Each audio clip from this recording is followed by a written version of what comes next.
Hola asombrados, ¿cómo están? Espero que bien. No se olviden de suscribirse al canal, dejar su like para apoyar el canal y comentar si les gustó la historia. ¿Preparados? Entonces, vamos con la historia. El doctor Daniel Vance era un hombre inteligente, quizás demasiado para su propio bien. Con unos 40 años, era profesor de dinámica de fluidos y tenía una mente hecha de formas y números. Nadie sabe por qué, pero un día, por capricho, calculó los números del Apocalipsis y llegó a una conclusión inquietante. No compartió exactamente lo que dedujo, pero dado que inmediatamente dejó su trabajo y liquidó sus muchos activos, es justo decir que no fue positivo. Arrastrada por este tremendo cataclismo estaba su esposa, una estudiante de doctorado de 24 años que se había encaprichado de Daniel un tiempo antes. Amaba al extraño hombre oso que tan fácilmente podía construir una cabaña de troncos como explicar las idiosincrasias de la órbita de un asteroide. Hablar con Daniel siempre te dejaba con la profunda impresión de que tenía razón, así que cuando le dijo lo que quería hacer, ella aceptó. 15 años y 5 hijos después, los Vance vivían en los bosques lejanos, justo a las afueras de mi ciudad natal. Eran enigmáticos, más ricos que el Papa y extremadamente serios con su estilo de vida de prepes. Pero también eran todos divertidos, tranquilos y muy atractivos para hablar. Supervivencialistas más grandes que la vida que irrumpían en la ciudad con extrañas peticiones que llenaban los negocios locales. Todo era enviado a través de las remotas montañas para que los Vance pudieran construir su refugio. Los métodos avanzados que usaban para mantenerlo en secreto eran legendarios. Daniel había pasado una vez 6 meses obteniendo la licencia necesaria para conducir camiones de gran tonelaje hasta su propiedad para que nadie más los viera. Y en una ocasión, cuando una empresa se había negado a su solicitud de vehículos sin rastreador GPS, la compró por completo para que no tuvieran otra opción. Así que, cuando dejaron de aparecer en la ciudad durante la pandemia, cuando las peticiones de comida y bienes cesaron y todo contacto se interrumpió, la mayoría lo atribuyó al confinamiento. Tenían un búnker y habían pasado toda su vida entrenándose para ser autosuficientes en caso de un colapso de la civilización. Incluso Alexander, el más joven con solo 3 años, ya cortaba leña como una tarea y aprendía que plantas locales eran comestibles. La mayoría de nosotros simplemente asumió que si alguien podía sobrellevar el COVID sin inmutarse, eran los Vance. La realidad resultó ser otra cosa. Cuando salió a la luz lo peor, descubrimos que Daniel había usado la pandemia como excusa para un simulacro. La familia tenía la intención de pasar 6 meses en confinamiento y, en esencia, probar su búnker para el apocalipsis. 3 meses después, el sheriff recibió una llamada de socorro por radio. Las coordenadas fueron proporcionadas por la voz susurrada de un niño que sollozaba, pero la mayoría asumió que era Alexander, aunque eso nunca se ha probado. La policía llegó y encontró el búnker aún sellado. A los servicios de emergencia les llevó horas cortar la puerta, mientras se hacían esfuerzos para contactar a la familia en el interior, pero fue en vano. Una vez dentro, la policía se quedó atónita. No había nadie a quien rescatar. Ni cuerpos, ni supervivientes. Había pruebas de que el mecanismo de cierre de la puerta había fallado y había atrapado a los Vance dentro sin salida. Pero si fue así, ¿a dónde se habían ido? Había camas y catres por todas partes, con sábanas amarillas mohosas. Cubos al alcance de la mano con manchas a su alrededor. Algunas puertas estaban bloqueadas, otras destrozadas.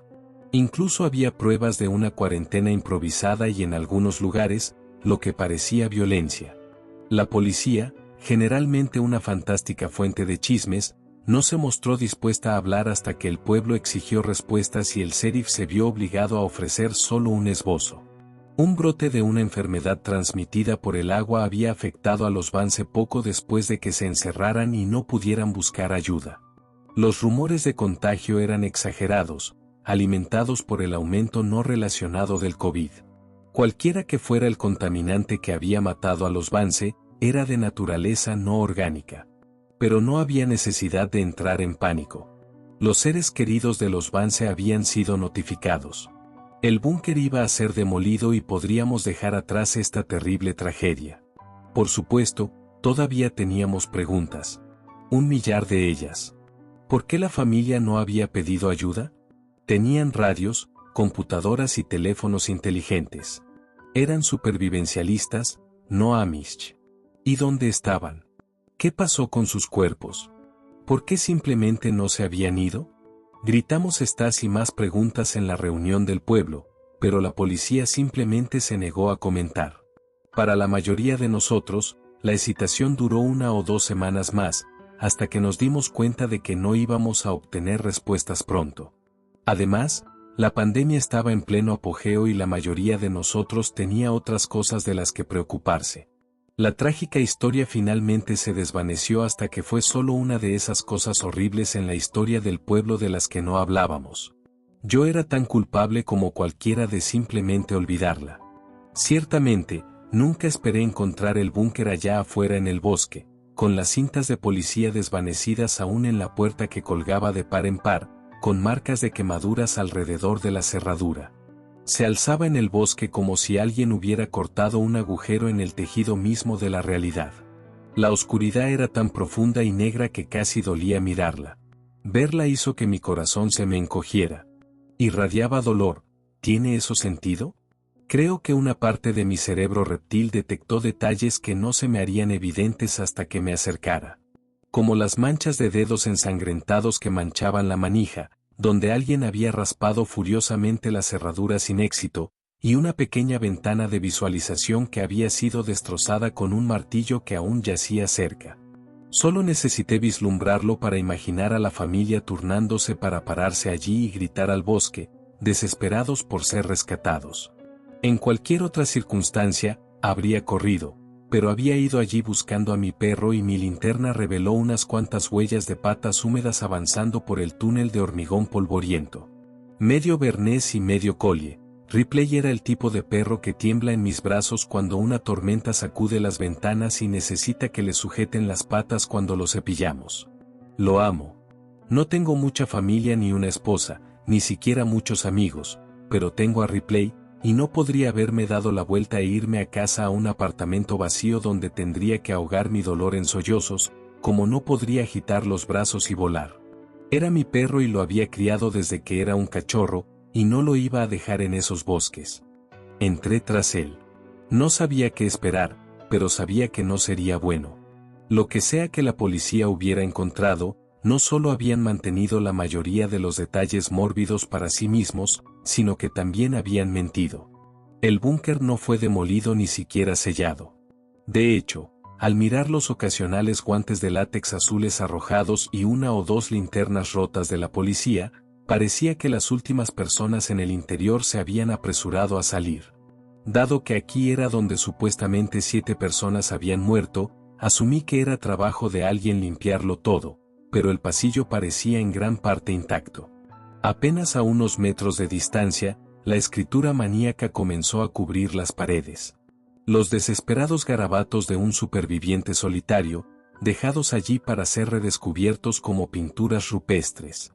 La mayoría eran reflexiones sobre cómo salir, diagramas, planos, ecuaciones y fórmulas, todos centrados en la puerta y los circuitos responsables de su cerradura defectuosa. Instintivamente asumí que pertenecían a Daniel y que él había sido el último en morir. Qué destino tan espantoso para un hombre sobrevivir a sus hijos. Y sin embargo, empeoró. Lentamente, la escritura cambió de ecuaciones y planos a un garabato desesperado. Las mismas frases se repetían una y otra vez: 5 puertas. 5, no 6. 6 no lo lograron. 6 puertas, 6. Parecía el tipo de cosa que encontrarías en un manicomio, un divagar psicótico puntuado solo por 6 párrafos al final. Cada letra era impecablemente pulcra y cada pequeño párrafo estaba coronado con una cruz cristiana bellamente dibujada. Elliot Vance, 15 años. Un guitarrista talentoso. Le gustaban los chicos, aunque pensaba que yo no lo sabía. Lo amé con todo lo que tenía. Habría sido un gran hombre. Alicia Vance, 14 años. Le gustaba pintar y disparar. Tenía el mal genio de su madre. Le habría servido bien en el futuro. Y Laiche Vance, 8 años, el más inteligente de todos nosotros. Estos eran los memoriales de Daniel a su familia y ver las palabras iluminadas por la linterna era una visión inquietante de la abrumadora desesperación que había soportado.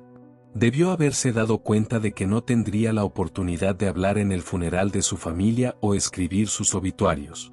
Esta era su última forma desesperada de asegurarse de que el mundo algún día pudiera conocerlos como personas reales. Las palabras marcaban el final del túnel, de pie junto a una trampilla en el suelo. No estaba abierta, pero el túnel terminaba inmediatamente después y las huellas de Ripley desaparecían en la escotilla. Temí que pudiera estar en peligro, pero aún así me detuve y miré la puerta del búnker a 20 metros detrás de mí. El bosque una vez sombrío se veía tan brillante, incluso en este día nublado con el aire salpicado de lluvia. Una parte de mí sintió que estaba dejando el mundo entero atrás mientras comenzaba a bajar por la escalera. Entré en un gran espacio circular que estaba lleno de muebles y pequeños rincones y recovecos. Las paredes estaban cubiertas de camas y mesas plegables y cada pulgada era multifuncional. Un espacio de comedor podía convertirse en una sala de estar, que a su vez podía ser donde alguien dormía o incluso se ejercitaba. Todo dependía de qué mueble en particular desplegaras o desengancharas. 7 personas en espacios reducidos, sin suficiente privacidad. Tenía sentido que optaran por este uso desordenado y superpuesto del espacio, pero aún así era una habitación grande, más grande que la mayoría de los apartamentos tipo estudio y había algunos pasillos que conducían más profundamente a la tierra, diciéndome que el búnker tenía profundidades insospechadas. Busqué alguna señal de mi perro y pronto encontré su rastro, pero tan lejos de la entrada lluviosa, las huellas de Ripley estaban comenzando a desvanecerse. Después de apenas unos metros, se desvanecieron vagamente en dirección a una puerta cercana. Quería seguir, pero me detuve para no precipitarme. Era poco probable que Ripley estuviera saliendo por otro camino y no nos haría ningún bien si me lastimaba. Decidí echar un vistazo y rápidamente vi una mesa de comedor. Si necesitaba una prueba de que la policía no se había molestado en limpiar, era esta. Los platos aún estaban puestos, la comida podrida hasta convertirse en una extraña cáscara ennegrecida. El gorro de un niño yacía en una de las mesas. El forro polar una vez cremoso se había vuelto de un verde y amarillo enfermizos. Las sillas tenían sus respaldos reforzados con vigas de madera equipadas con ranuras largas para que alguien con el ancho de una uña pudiera deslizarse en ellas y en cada uno de los cojines había manchas de olor fétido que se parecían extrañamente a la huella de un trasero. Toqué una con una mano enguantada y el material crujió audiblemente. Lo que fuera, algunas manchas similares estaban en los cubiertos y los platos e incluso había huellas de manos firmemente colocadas en el mantel. Al principio pensé que era sangre, pero no era del todo correcto. Estaba demasiado contenida para ser de sangre que se escurre. En la parte posterior de una de las sillas, una mancha se estrechaba exactamente donde estaría la cintura de una mujer, como una silueta casi perfecta. Me estremecí al recordar que Miranda Vance siempre había sido una mujer delgada y me pregunté cómo había dejado su huella en la tela gris. Usando mi linterna, vi que estas manchas se repetían en los lugares más extraños.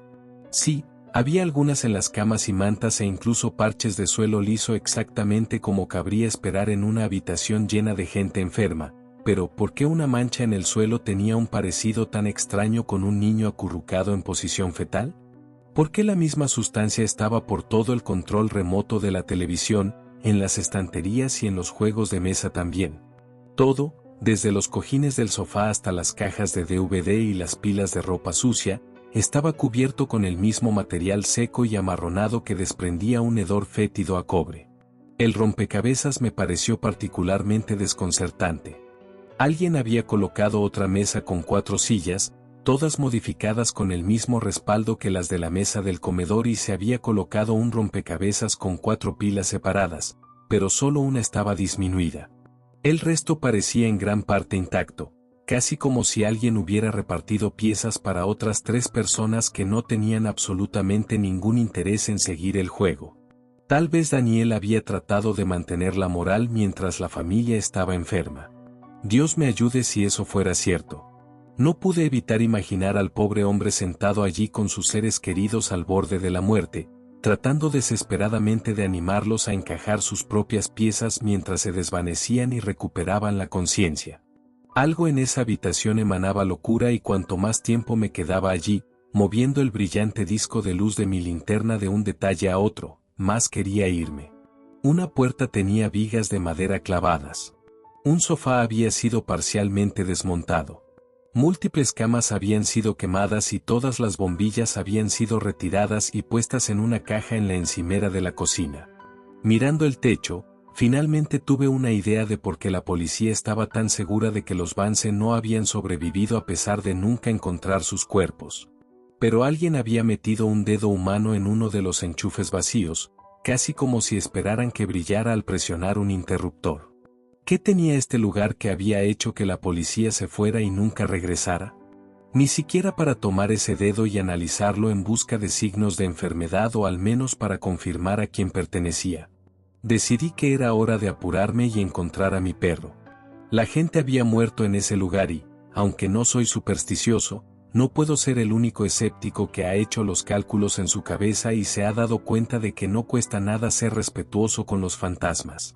Ese búnker era estrecho y aterrador y el aire apestaba tanto que comencé a preocuparme de que me enfermara yo mismo. A nadie le hacía bien quedarse, pero me condenaría si simplemente me alejaba y dejaba a Ripley pudrirse allí abajo. No es que pudiera subir una escalera y salir solo. Aunque no estaba del todo seguro de cómo había llegado allí en primer lugar. Reuniendo el poco valor que me quedaba, llamé y rompí el silencio. Algo que se sintió como un terrible tabú en ese espantoso lugar, como gritar en un cementerio, Ripley. Esperé y rogué al cielo que escucharía el suave sonido de sus patas, pero durante el más largo de los momentos solo hubo el tipo de silencio que te hace preguntarte si alguien, o algo, en la oscuridad, está conteniendo la respiración, tratando de parecer solo otro parche de la nada, esperando el momento en que finalmente te des la vuelta y le des la espalda. La televisión se encendió con un estallido de ruido blanco que fue tan fuerte y tan repentino que grité. Levanté los brazos y casi me caigo de espaldas sobre un saco de dormir enrollado que parecía haber pasado una semana en la alcantarilla. Para cuando me di cuenta de lo que había causado el ruido, ya podía escuchar una estridente voz del doctor Daniel Vance. Me doy cuenta del problema aquí. Necesito enfatizar lo poco que entiendo de lo que sea que esto sea. Fruncí el ceño ante la pantalla mientras me acercaba. Mostraba una vista infrarroja verdosa del búnker con Daniel al frente y la mesa del comedor detrás de él. Era granulada y difícil de ver, pero podía notar claramente que su familia estaba sentada en esas sillas. Miranda fue la primera en enfermar. Mirando hacia atrás, tiene todo el sentido. Miranda a menudo iba al almacén a buscar comida para cocinar y la encontramos detrás de uno de los refrigeradores. ¿Así que eso es? ¡Mierda! Una de las figuras en el fondo se desplomó sobre la mesa con un fuerte estruendo y envió un plato a girar al suelo. ¡Mierda, mierda! Daniel murmuró mientras se levantaba y agarraba a la mujer por los hombros y la sentaba derecha. A Miranda nunca le gustó mi cocina, se rió mientras se ocupaba de algo en la parte trasera de la silla. Las varillas son mucho mejores que la cinta. Se ajustan directamente a la columna vertebral y con una pequeña modificación puedo simplemente encajarlas en las sillas. De esa manera todos pueden unirse a la cena. Estoy trabajando en algo similar para una noche de juegos en familia. Daniel se acercó a la cámara y con una sonrisa la levantó del trípode y escaneó la mesa del comedor. Lo que vi casi me hace soltar mi linterna. Su familia estaba muerta, sus caras se habían ido, sus narices y labios habían retrocedido para revelar sonrisas horribles. Eran cadáveres, claramente visibles incluso a través de una imagen de tan baja resolución. Lo único que los hacía parecer remotamente vivos era la forma en que sus ojos aún reflejaban el infrarrojo, de modo que brillaban en la oscuridad. Y sin embargo, Daniel parecía ajeno a todo. Le revolvió el pelo a Elliot, besó a su esposa en la mejilla y pasó una mano por el hombro de una joven. Incluso sacó al joven Alexander de su silla y supongo que lo abrazó. No estoy seguro porque aparté la mirada, no dispuesto a ver al pobre chico de cerca. Con los ojos apartados de la pantalla, No pude evitar mover mi linterna hacia la misma mesa del comedor y estremecerme al darme cuenta finalmente de lo que eran todas esas manchas. No del todo sangre, pero cerca. Carne licuada. Solo en el lugar durante meses, Daniel no había puesto los cuerpos de su familia a descansar. En cambio, los había movido de un lugar a otro y los había manipulado, viviendo la vida como si nada hubiera cambiado realmente. Al mirar donde se habían asentado esas manchas, vi un patrón claro. Los había puesto en la cama. Había preparado la cena. Los había apoyado para que vieran la televisión o les había dado su libro favorito. Incluso se sentaron allí como cáscaras sin vida mientras Daniel esperaba que completaran un rompecabezas. La idea me horrorizó hasta la médula. Volver al trabajo. Obviamente no es parte de los diseños originales. No hay espacio en el otro lado. No está en los planos. Elliot no me creyó, ¿y por qué lo haría? Hice cada centímetro de este lugar, pero no instalé esa puerta en el almacén en el nivel inferior. Revisé las cámaras y algunas de las fotos que tomé durante la construcción y la pared está en blanco. Pero la puerta está allí ahora y debe conducir a algún lugar. No sé cuándo o por qué se abre, pero lo hace, y la próxima vez estaré listo, porque tengo que saber qué hay del otro lado y por qué nos hizo esto.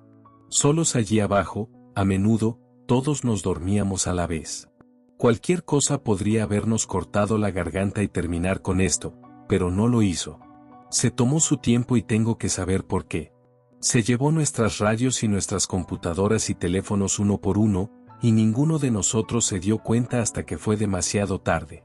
Les decía a los niños que tenían que cuidar mejor sus cosas y, aunque se quejaban, asumí que el teléfono estaba detrás de algún estante. ¿A dónde más podrían ir en un búnker cerrado? Pero no eran los niños en absoluto. Mirando hacia atrás, hay tantas señales. ¿Quién seguía quitando las luces? ¿Quién seguía agotando las baterías de nuestras linternas? ¿Cuánto tiempo vivimos con eso antes de que finalmente nos diéramos cuenta de que no estábamos solos? ¿Estuvo aquí en cada paso del camino? Una puerta de la nada que no conduce a ninguna parte, al menos la mayor parte del tiempo, porque sé con certeza que no siempre se abre a una pared en blanco. Hay algo detrás. Puedo oírlo arrastrarse por ahí, el aliento húmedo traqueteando en sus pulmones. Un sonido horrible que escucho vagando por estas paredes cuando cree que estoy dormido. Escuché a Daniel, fascinado por este extraño y convincente discurso, cuando un movimiento me llamó la atención. Una cámara infrarroja funcionando en la oscuridad, su imagen un revoltijo de ruido uniforme. ¿Qué era lo que había visto? Pausé la cinta y la rebobiné. Entrecerrando los ojos, vi 2 puntos de luz en la oscuridad justo sobre el hombro de Daniel. Lentamente, la imagen se resolvió en mi mente. Supe lo que estaba viendo y me congeló la sangre. Miranda Vance había girado la cabeza y sus ojos sin vida brillaban mientras los clavaba en la nuca de Daniel. Ni siquiera vale la pena irse en esta etapa. No soy médico, pero esa puerta emite suficiente radiación para matar a una familia de 7. Si ninguno de nosotros la hubiera tocado, estar en la misma habitación es demasiado arriesgado, pero no letal. Pero dado lo enfermos que nos hemos puesto, es bastante obvio que nuestra curiosidad nos superó. Uno por uno, todos nos acercamos demasiado. O tal vez no. Tal vez esa cosa del otro lado vino y nos hizo esto. Yo, ni siquiera lo sé. Espera, ¿qué fue eso? Daniel se giró y la cámara dejó de grabar. La imagen en la que se congeló era la de un hombre solitario, brillante como una estrella en la lente de la cámara, enfrentándose a una oscuridad insondable, rota solo por 6 pares de ojos blancos y brillantes. Me di cuenta dolorosamente de mi posición con respecto a la mesa y tuve la dolorosa premonición de que si me daba la vuelta, esas sillas no estarían vacías. Vería a los Vance. A todos ellos. A Daniel también, esperándome. Con las cabezas giradas, los cuerpos dejados pudriéndose durante años en la oscuridad. Detrás de mí, algo se movió. Respiró fuerte, rápido, y supe lo que era. Supe que venía hacia mí tan rápido que cuando sentí algo caliente y húmedo tocar mi mano, grité. Solo para que la presencia retrocediera repentinamente, pero luego, sin dudarlo, saltó sobre mí y me inmovilizó contra el suelo. Lloré mientras Ripley me lamía la cara. Estaba temblando y, lo peor de todo, en silencio, lo cual no era normal. No era un perro callado, ni al saludarme ni al emocionarse como ahora. Pero lo que sea que había visto allí, se acurrucó conmigo y clavó sus patas en mis hombros como si quisiera ser acunado, algo para lo que había sido demasiado grande durante años. ¡Ay, tonto!, susurré suavemente e incluso en la oscuridad pude sentir su cola moviéndose. Bromas aparte, no sentí nada más que alivio al encontrarlo. Salgamos de aquí. Lo levanté, esforzándome un poco bajo el peso, pero negándome a ceder ante los músculos cansados y me dirigí hacia la escalera. No fue fácil subir los 3 o 4 peldaños hasta la escotilla, pero lo logré y le di un empujón. Primero una mano, luego 2 y una y otra vez con todas mis fuerzas, pero la escotilla aún se negaba a ceder. Comencé a golpearla con los puños, pero todo lo que logré fue una muñeca adolorida. La escotilla se había atascado cuando, de alguna manera, la manija se había roto por completo.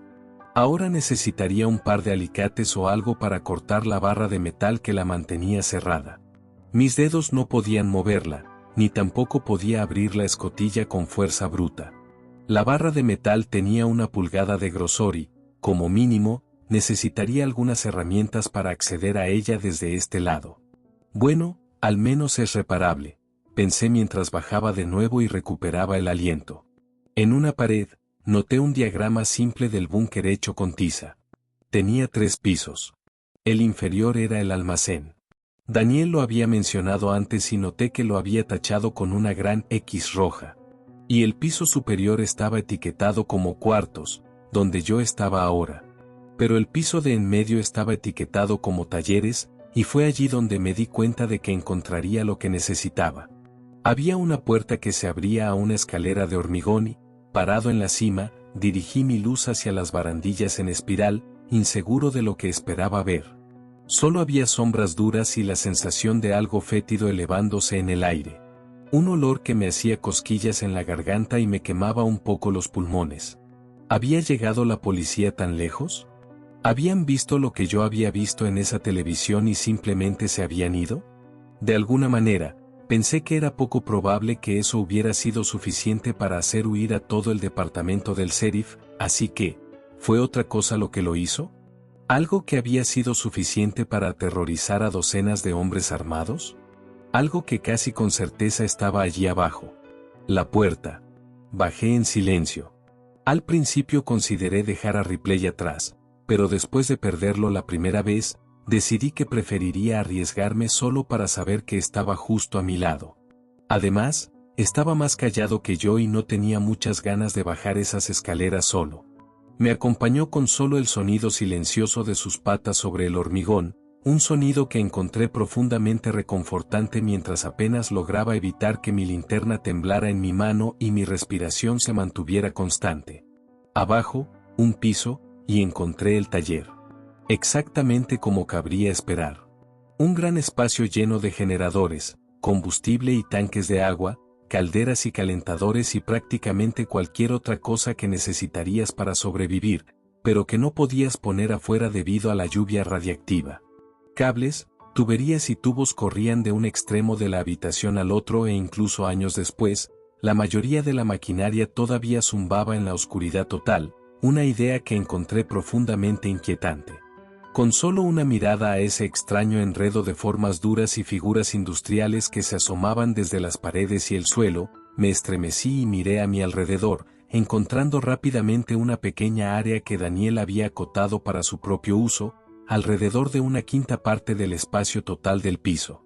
Había un gran banco de trabajo y algunos equipos de mecanizado realmente de alta gama, todo muy bien usado. Sierras, taladros, lijadoras de banda, sopletes de soldadura, todo lo que un hombre necesitaba para hacerlo él mismo y Daniel había estado ocupado.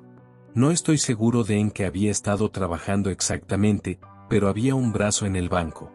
Estaba sobre una pila de papeles que lentamente se habían vuelto marrones con los años hasta que todo parecía haber sido empapado en saliva de tabaco. En la pizarra había un diagrama desvanecido pero aún visible de lo que parecía una articulación de rótula.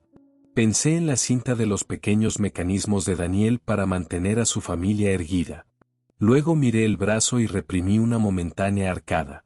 No sé si Daniel había estado trabajando en extremidades articuladas o simplemente en una forma de volver a unir los restos en descomposición después de que habían comenzado a desmoronarse, pero el tamaño del brazo sugería un niño preadolescente y lo había dejado en la superficie como si fuera un reloj desmontado. También le faltaba un dedo. ¿Qué tan loco estaba? Me pregunté mientras me tapaba la nariz con una mano y comenzaba a voltear cajas buscando un par de alicates robustos o tal vez una sierra para metales. Ripley se echó hacia atrás ante el ruido, pero una vez que me aseguré de que no iría a ninguna parte, continué, agarrando y sacando caja tras caja, esperando encontrar lo que estaba buscando. Cualquier cosa para romper esa barra de metal. Al final, logré conseguir un par de cizallas para pernos, una palanca y un par de alicates de alta resistencia. Uno fue a mis bolsillos, otro a la parte trasera de mis vaqueros y el otro lo agarré con el puño y era demasiado grande para guardarlo en mi ropa. Las cizallas se sintieron pesadas en mi mano, lo cual fue un poco de consuelo, pero la sensación no duró mucho. Algo se movió en la oscuridad, allá afuera en la retorcida jungla de sombras proyectadas por todas esas tuberías y cables que iban de una máquina a la siguiente. Una figura se movió. Delgada, pero inconfundiblemente humana en su contorno. No pude evitar recordar lo que había visto en esa cinta. Seguramente no podría haber sido real. Tal vez Daniel había preparado algo, tal vez hilo de pescar y un motor. La idea de que esos cuerpos se hubieran estado moviendo por su cuenta. No podía estar seguro de eso, ¿verdad? Era una idea aterradora, una a la que mi mente se había aferrado por puro pánico, eso era todo. Y luego los vi. Un par de puntos blancos reflejándose en mí desde las profundidades de esa habitación desordenada. Ripley, ya detrás de mí, se había acurrucado en mi pierna, se había presionado aún más contra mí y dejó escapar un lamento apenas audible por lo bajo. El comportamiento de un perro que estaba aterrorizado, a punto de orinarse de miedo. Solo un poco de metal, me dije a mí mismo mientras la luz brillaba tan violentamente en mi mano que me costaba ver con claridad. Solo 2 pedazos de metal brillantes. Parpadearon y comenzaron a venir hacia mí.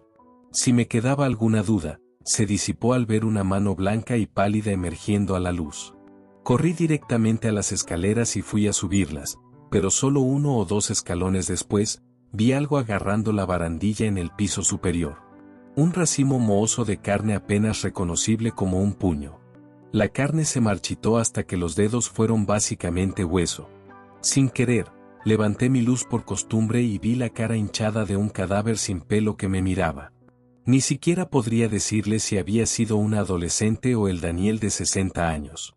De cualquier manera, instintivamente me di la vuelta y encontré otro cuerpo arrastrándose hacia mí desde el taller. Estaba atrapado. No había a dónde ir. Podía sentir a Ripley detrás de mí, un perro adulto con la cola entre las piernas, temblando como un cachorro y desesperado por ser levantado. Dios, necesitaba que se mantuviera unido por un poco más de tiempo. No podía tomarlo en mis brazos, pero tampoco podía dejarlo. Sin a dónde ir, corrí hacia abajo y entré al almacén. Tuve la tentación de detenerme una vez que llegué al fondo. Aquí, el aire era más denso y los sonidos de mi respiración eran sordos, de alguna manera distantes, pero solo tuve que mirar hacia atrás para ver 3 pares de ojos brillando hacia mí. Así que, sin pensarlo mucho, me lancé por el pasillo y tropecé con una puerta al azar. Al abrirla, vi lo que parecía una sala de almacenamiento estándar, solo que la mayoría de los estantes habían sido volcados y la comida se había dejado pudrir en el suelo. Sin embargo, 1 o 2 estanterías aún estaban erguidas y sus estantes estaban cubiertos de cajas altas y opacas que las convertían en un fantástico escondite donde decidí que tendría que agacharme y apagar mi luz. Ya estaba dentro cuando me di cuenta de que no era todo lo que había allí. La puerta casi parecía normal. Podía ver por qué Daniel debió haberse confundido con ella, porque se parecía un poco a las otras puertas de aquí abajo. Pero también era diferente. Era demasiado alta y demasiado ancha, a 1,5 pies del suelo y el metal estaba completamente oxidado, como si hubiera envejecido fuera de sincronía con todo lo demás allí abajo. Alrededor del marco había una profusión de musgo húmedo y empapado, como el que se encuentra colgando de los árboles en un pantano, y cada pocos segundos, la puerta goteaba algo extraño y aceitoso. Por supuesto, eso no era demasiado extraño en sí mismo, pero el goteo era horizontal, creando un charco del tamaño de un hombre que desafiaba toda razón. Recordando las palabras de Daniel sobre la radiación, me alejé instintivamente de este charco y de la puerta en la pared opuesta. Me retiré al rincón más oscuro y tranquilo que pude mientras jalaba a Ripley detrás de mí y esperaba que no me delatara. Una vez que estuve allí, apagué mi luz y esperé. Debí haber tardado más de lo que pensaba en esconderme, porque apenas unos segundos después, algunas figuras entraron en la habitación. Estaba completamente oscuro después de apagar mi linterna, pero hicieron suficiente ruido para hacerme saber que al menos 2 de ellos se habían tropezado conmigo. Me quedé allí, incapaz de ver nada, sin saber si se dirigían directamente a mí o simplemente se preparaban para irse, obligado a resistir y dejar que la suerte decidiera mi destino, cuando finalmente escuché algo raspar contra la pared, apenas a 2 pies de donde estaba. Me rendí y encendí mi luz, desesperado por saber que venía por mí. El sonido había sido terriblemente engañoso. Daniel Vance no estaba a más de 6 pulgadas de mi cara. Siseó con una sonrisa sin dientes y agrietada. Un cadáver viviente, al igual que los demás. De alguna manera, un destello de inteligencia permanecía en esos ojos grandes y aterrorizados. Y luego lo escuché. El crujido de una puerta y, sin siquiera pensar, giré la luz y la vi en la pared. La vi abrirse y detrás del extraño acero, había algo más que solo hormigón viejo. Mucho más. Vi una garganta furiosa de carne, un tubo anillado de músculos palpitantes revestidos de dientes del tamaño de manos. Un descenso en espiral hacia la locura. Un aire caliente y fétido se lavó en la habitación, azotándome a mí y a los cadáveres podridos, todos nosotros paralizados por lo que estábamos viendo, incluso si la mayoría de las figuras, además de Daniel y yo, no tenían ojos para ver. ¿Qué demonios?, murmuré, incapaz de apartar la vista de la carne más allá del umbral. «Viene», susurró Daniel mientras me agarraba con un puño y me lanzaba fuera de la habitación. Golpeé la puerta y me deslicé a lo largo de un fluido resbaladizo dejado por las huellas de los Vance, cuyo olor me revolvió el estómago. Quizás el peor detalle era que estaba frío. No sé por qué había esperado que lo que se filtrara de ellos fuera febrilmente caliente, pero no lo era. Empapó mi camisa como si me hubiera caído en un charco fangoso. «Está viniendo». Esta voz no era la de Daniel. No podía decirlo con certeza, pero sonaba como el susurro de un niño. Uno por uno, los cuerpos se arrastraron hacia la puerta abierta y se arrodillaron ante ella. No sé por qué, pero tuve la impresión de que los demás habían perdido casi todo lo que les quedaba de sus mentes, pero Daniel seguía consciente. Me miró una vez más y habló antes de presionar su cabeza contra la puerta en súplica con los demás. «Lo único que hicimos mal fue estar aquí para que nos torturara. No necesitaba una razón. Solo una oportunidad. Vete. No nos dejará ir. Ni siquiera nos dejará morir. Y si te atrapa, tampoco te dejará ir a ti». Su cabeza besó la tierra y luego algo atravesó la puerta y agarró su cabeza en su palma, de la forma en que tú o yo podríamos recoger una manzana. Con pánico total, corrí, agarré a mi perro y las cizallas para pernos y corrí como si mis piernas fueran máquinas de pistones cuyas señales de agotamiento y fatiga no podían hacerme más lento o hacerme caer. Tenía que moverme. Tenía que irme. La mano que agarró a Daniel, la vista de ella limpió mi mente como una especie de enema. Dolía ver la imagen repetirse en mi mente, pero no había nada más en mi cabeza, resonando, excepto la vista de dedos con un nudillo de más y uñas tan grandes como teléfonos. Llegué al piso superior y casi me desplomo por la falta de aliento, pero no me permití quedarme abajo por mucho tiempo. Me arrastré por la escalera y subí e inmediatamente me puse a trabajar tratando de cortar la cerradura de metal. Fue un infierno con solo una mano, la otra aferrada a la linterna que mantenía frenéticamente apuntando a la puerta detrás de mí, y no pasó mucho tiempo antes de que me tropezara demasiadas veces y dejara caer mi única fuente de luz. No, no, no, murmuré, pero no había tiempo para buscarla. Tenía que salir y tenía que salir rápido. No podía ver, pero estaba seguro de que podía oír algo subiendo esas escaleras. No el golpe constante de pies humanos. No, esto era diferente. Esto era un rápido y suave golpeteo, tal vez de una araña. Algo con cientos de pies o manos o Dios sabe qué, que se deslizaba por el suelo y las paredes y el techo, arrastrándose con un cuerpo cuya mera forma ofendería a Dios. Usando toda mi fuerza, me apoyé con fuerza en las cizallas y por fin el cerrojo cedió. Abrí la escotilla y obtuve la luz ambiental suficiente para ver a Ripley flotando en el fondo de la escalera. Me agaché, lo recogí y subí la escalera tan rápido que mis músculos se convirtieron en gelatina en la cima y caí de rodillas, pero aún así, estaba fuera. El largo pasillo cubierto de escritos estaba frente a mí y al final, una puerta ahora coronada por la cansada luz azul de la luna llena. Y Ripley no necesitó aliento. Salió disparado por el pasillo con velocidad canina y yo lo seguí a un paso roto y tambaleante, finalmente empujando la puerta y desplomándome en el suelo del bosque.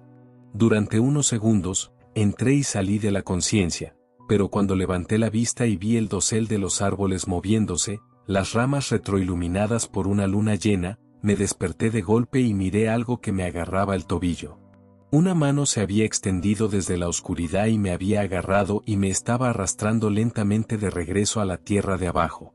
Lo que fuera, la mayor parte de su cuerpo acechaba fuera de la vista en las sombras detrás del umbral, pero la mano que aplastaba mi pierna era del tamaño de mi torso, con un brazo que parecía pertenecer a una rata topo. Lo golpeé con mi propio puño, clavé mis uñas, lloré, pateé y grité, pero nada podía evitar que me arrastrara. Desde detrás de la puerta, algo parecido a una cara sonreía y me miraba con alegría. Se estaba tomando su tiempo, lo suficientemente seguro. Tirándome tan lentamente que le daba a mi mente todo el tiempo del mundo para apreciar la pesadilla que me esperaba. Creo que en ese momento, si me hubieras dado una pistola, me habría disparado, porque, que Dios me ayude, no pude escapar de la mirada en los ojos de Daniel, de cómo se había arrodillado para adorar a esta cosa como un hombre que sabía que la esperanza, el orgullo, la alegría o cualquier cosa con un indicio de bondad estaba tan lejos de su alcance que bien podría ser un sueño. ¿Cuánto tiempo me iba a retener esta cosa allí abajo? Lloré como un niño, sintiendo que mi mente se partía lentamente mientras intentaba todo para evitar que esa cosa me arrastrara a las sombras. Pateé la tierra, me clavé en ella con las manos, buscando una raíz o una tubería o cualquier cosa a la que agarrarme. Nada. Nada de lo que hice lo ralentizaría. Estaba a no más de un pie del umbral cuando Ripley reapareció. Un perro que le tiene miedo a las aspiradoras y a las bolsas de plástico y a las puertas que se mueven solas. Un perro que una vez fue intimidado por un conejo particularmente enérgico que se detuvo a mitad de la persecución y se dio la vuelta, desconcertando al depredador que lo seguía. Un perro con el que ni siquiera podías ver películas de miedo y se abalanzó sobre ese brazo como si fuera un lobo, como si siempre lo hubiera sido. Si bien no rompió la piel, la presión fue suficiente para que la cosa debilitara su agarre y saqué mi pierna. Incapaz de pararme, me arrodillé y agarré al perro y tiré tan fuerte como pude y ahora que esa cosa sangraba, al menos un poco, y la presión de las mandíbulas y los dientes deslizantes desgarraba su carne, al menos Ripley y yo fuimos soltados y salimos rodando hacia atrás, dando tumbos. No perdí tiempo esperando, mirando o procesando. Cargué con el perro en mi pecho y gateé hasta que me desmayé, llegando a medio kilómetro de distancia. Solo cuando ya no pude ver la puerta, me dejé caer al suelo, boca abajo y perdí la conciencia. El médico dijo que tenía neumonía, lo que supongo que tenía algún sentido. Podría haberles creído si no hubiera sido por la visita del sheriff, haciéndome preguntas extrañas mientras estaba en la cama sobre lo que podría o no haber visto. Los ignoré lo mejor que pude. No estaba interesado en perseguir esa pesadilla en particular, descubriendo si había sido real o no, al menos no mientras yacía allí, medio ahogándome en mi propia infección. Para ser justos, Al menos tenía algo de simpatía por las razones por las que la policía había hecho tan poco para sellar el lugar. En ocasiones, había pensado en bajar y hacer el trabajo yo mismo, pero hasta el día de hoy, todavía tengo pesadillas sobre ser arrastrado a la oscuridad más allá de esa puerta. No solo la puerta del búnker, no la que apenas evité al final, sino la que está abajo. Lo que vi fue una especie de locura, estoy seguro. Y a menudo pienso en las palabras de Daniel, no necesitaba una razón, solo una oportunidad. De alguna manera, los Vance fueron esa oportunidad. Tal vez construyeron su búnker en una línea ley o un punto débil entre dimensiones o el sitio de antiguos rituales satánicos. No estoy seguro de si siquiera importa. Entraron en la oscuridad pensando que sería un lugar seguro para esperar los problemas del mundo, pero algo había estado allí abajo esperándolos. Esperando una oportunidad para que una familia de 7 personas se encerrara, se privara de escapar y lentamente les quitara todo lo que pudiera. Me he mudado desde entonces. No pude evitarlo. Verás, no eran solo los recuerdos. Era la radio de onda corta que guardaba en mi sótano. Algo que mi padre me pasó cuando era solo un niño. Dios, me había olvidado de ella.